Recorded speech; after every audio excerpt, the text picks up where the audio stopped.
Hello दोस्तों, कैसे हैं सब। मेरा नाम है हिमांशु और मैं स्वागत करता हूं आप सबका आपके अपने चैनल कॉमिक वर्ल्ड पर। तो चलिए दोस्तों, शुरू करते हैं राज कॉमिक्स में डोगा की बॉर्न एंड ब्लड सीरीज का 7वां और अंतिम इशू, वफादार का पहला भाग।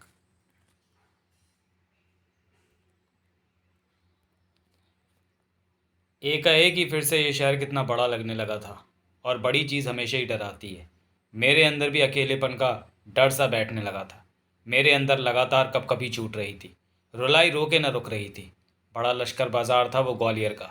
वह डरावनी रात मैंने जाग कर बिताई थी। सुबह होते ही भीड़ से भी डर लग रहा था। मैं जहाँ बैठा था वहाँ से हिल भी नहीं पा रहा था। मेरे अंदर के ज्वालामुखी ही मुझे डरा रहे थे। हर आता जाता आदमी मुझे दरिंदा नजर आ रहा था। 3 दिन इसी हालत में भूखा प्यासा मैं वहीं बैठा रहा। ममता परेशान थी, बार बार भौंक रही थी। वे सब मुझे चाट रहे थे, लेकिन मेरा दिमाग काम करना बंद कर चुका था। मुर्दा चेहरे मेरी आंखों के सामने घूमते और उनकी आंखों के भंवर में मैं डूब जाता। मौत से डरी उन आंखों से मैं बाहर नहीं निकल पा रहा था। मेरे चारों तरफ चलते लोग मुझे भिखारी समझकर सिक्के उछाल रहे थे, और ऐसे हर दानी पर ममता भौंक कर अपनी नाराज़गी जता रही थी। फिर आया वो पुजारी, जो कि रोज़ ही वहाँ से गुजरता था। उसने मुझे उठाया और अपने साथ लेकर चल पड़ा। मैं उसकी गोद में बेहोश था। बेइंतहा कमजोरी और डर ने मेरे अंदर की जीने की इच्छा को समाप्त कर दिया था। 2 दिन 2 रात किसी प्रेम में हाथों ने मेरी निरंतर सेवा की। गरम कंबल ने मुझे सुरक्षा का एहसास कराया। तब जाकर मेरा भय निकला। वह थी सनोनी। 14-15 साल की परी सी थी वो, लेकिन सनोनी को भी मैंने डरा हुआ पाया। किसी अनजाने डर से ग्रसित रहती थी वो।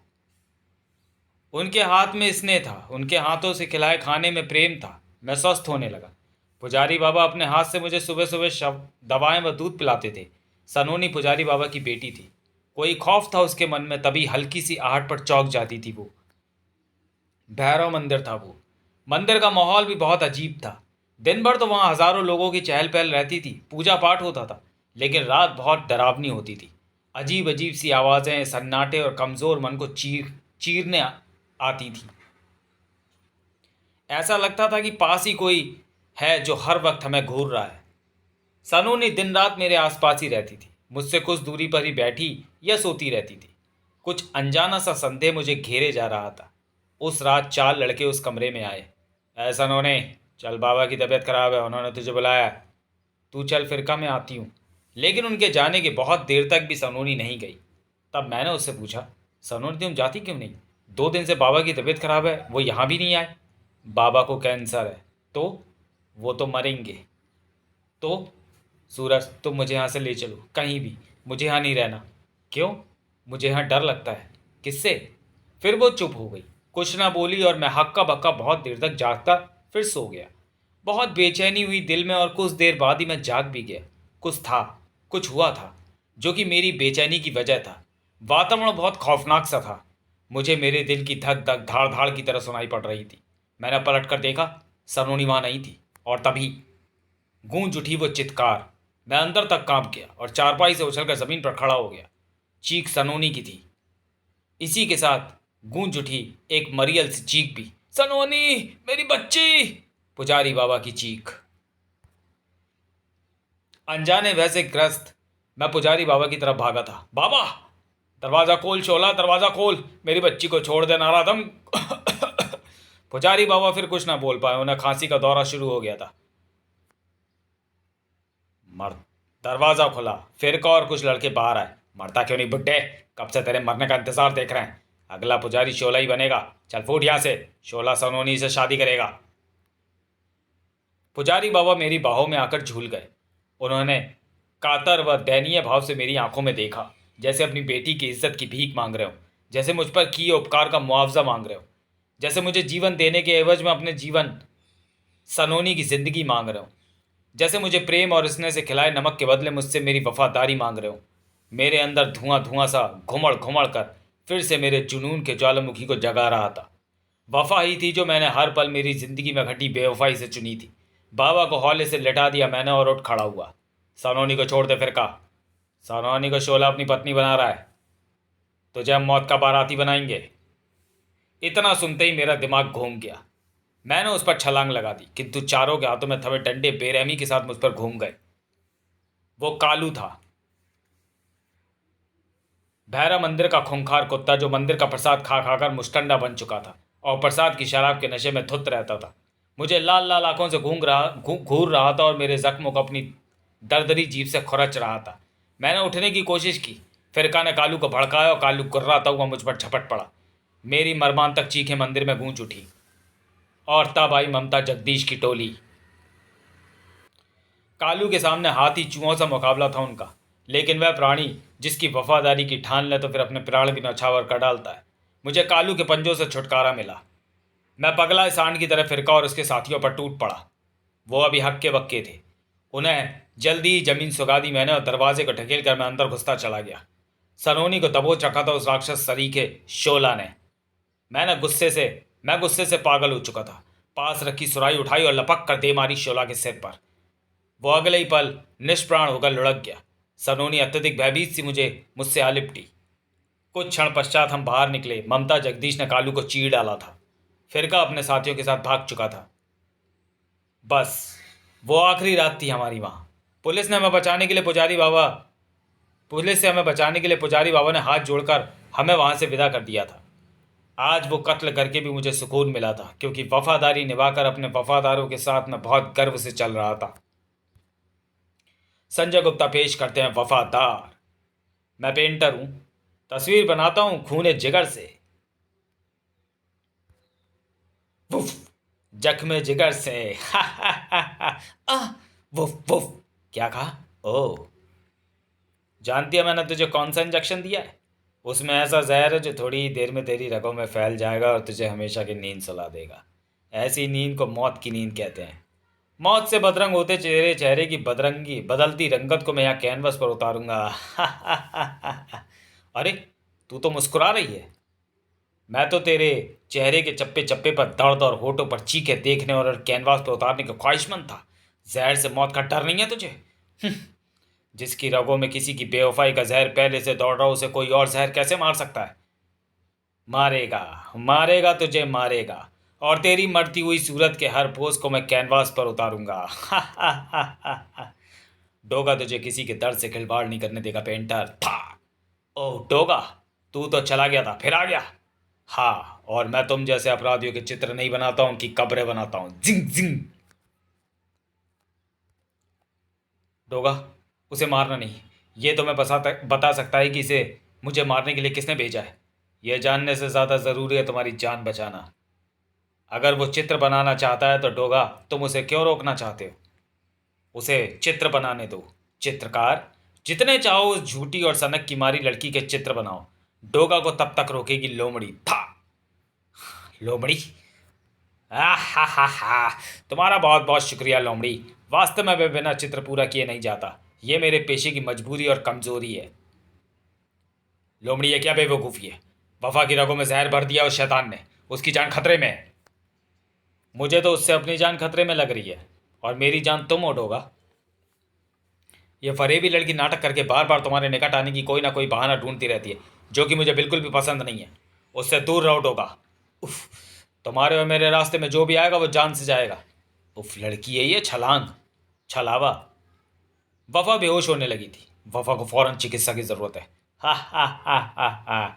मेरी पेंटिंग पूरी हो गई, बस अब इस पर ही हार चढ़ाना बाकी है। हा हा हा हा। था। इसको अपने लिए बचा कर रख ले, तेरी लाश पर मैं चढ़ा दूंगा। हा हा हा। डोगा, क्यों ना ये हार तो मैं ही पहना दूं, और अब दूसरे कैनवस पर मैं उकेरूंगा तेरा वो चित्र जिनमें तेरे चीथड़े उड़ते नजर आएंगे। हा हा हा हा हा। डोगा, अब या तो मुझे मार ले या खुद को उस हैंड ग्रेनेड से बचा ले, जो हार के साथ तेरे गले में लटका और हैंड ग्रेनेड का सेफ्टी पिन भी निकला हुआ है। हा हा हा हा हा। हाँ, डोगा, तेरा डर से सुता हुआ ये स्तब्ध चेहरा और भाड़ सा खुला मुंह मैं चित्रों में उकेर चुका हूं, और सारी दुनिया देखेगी डरता हुआ डोगा कैसा दिखता है। पर अरे, ये बम भी तब क्यों नहीं फटा? पीछे पलट तब फटेगा। आ, ये कौन बोला? डोगा तू, वो बम वाला हार कहाँ गया? आ, थम था। तुझे ये तो पता है कि हैंड ग्रेनेड का सेफ्टी पिन खींच देने से बम फट जाता है, मगर यह नहीं पता कि वो बम लगभग 30 सेकंड्स में फटता है, और उतना समय मेरे लिए पहले से खुले मेन हॉल पर उल्टे होकर बम वाला हार उसमें गिराने के लिए काफ़ी था। अरे, ये वफा कहाँ गई? ये कागज़ कैसा पड़ा है? इस पर खिलौना लोमड़ी रखी है। इसे लोमड़ी ने यहाँ छोड़ा है। वफा को बार बार तुम्हारे पास पाकर उससे ईर्ष्या हो गई थी। मैं इसे लेकर अस्पताल जा रही हूँ, सिर्फ तुम्हारी लोमड़ी। लोमड़ी, तुम में काली बिल्ली के भी गुण आ रहे हैं। तुम बार बार काट रही हो डोगा का रास्ता। डोगा के जज्बातों पर तुम्हारी काली परछाई नहीं पड़ने देगा डोगा। ये फ़ोन इन्हीं बदमाशों में से किसी एक का होना चाहिए। ओह, ये पेंटर का है। इस पर पोस्टर कलर लगा है। इसकी मदद से मुझे पता चल सकता है कि इन बदमाशों को किसने भेजा है। इस फ़ोन पर आखिरी कॉल अरमान खान ने की है। वो वफ़ा कह रही थी कि मैं पेंटर को ना मारूं और उससे उस आदमी का नाम पता करूं। वफ़ा ये नहीं जानती कि ऐसे हत्यारों को एक क्षण का अवसर देना भी कितना खतरनाक हो सकता है। नरबख्शी शेर को देखते ही नहीं, मारा तो घात लगाकर वो तुम्हें मार डालेगा। अरे चोर, अक्षय खन्ना की कार लेकर कौन भाग रहा है? वो तो शूटिंग के लिए लंदन गया है। हाँ लेपचा, अक्षय खन्ना की कार तेरी तरफ आ रही है। कोई चोर ले भागा है, रोक उसे। चोर कह रहा है उसे डूब कर मर जा, उसमें डोगा है। खनाक। रात का भक्षक, मुंबई का बाप, चौकीदारों का चौकीदार। आओ आओ डोगा, मुझे मालूम था कि फोटोग्राफ की असलियत गोल्डी से जानने के बाद तुम दोबारा भी यहाँ मेरी पुंगी बजाने जरूर आओगे।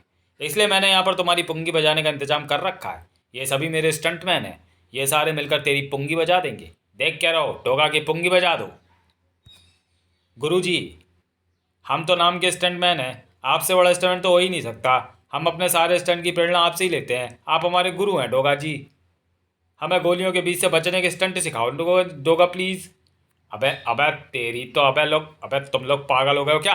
मैंने इसके हाथ पांव दबाकर इसकी मसाज करने के लिए तुम्हें पैसे नहीं दिए। अबे उसको पीटो, उसकी पुंगी बजा दो हराम खोरो। वास्को, कम से कम तू तो उसको पीट। हिया था खा।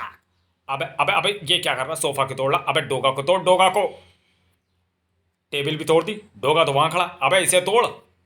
तो रुक, था मैं वहीं तेरे पास आता हूं। वाह आई, डोगा का एक्शन नोट करो। खाक था। डोगा, ऐसे कांच तो फिल्मों के सेट पर फाइट सीक्वेंस में मैंने खूब तोड़े हैं। तेरे जैसी किसी चट्टान को तोड़ने की तमन्ना थी, आज उसे पूरी करूंगा। तभी कहलाऊंगा असली स्टंटमैन। था। चल, डोगा तुझे 10 वार करने का मौका देता है। थम 11वां नहीं करने ता दूंगा। भाग। ये डोगा को क्या हुआ? डोगा पिट क्यों रहा है?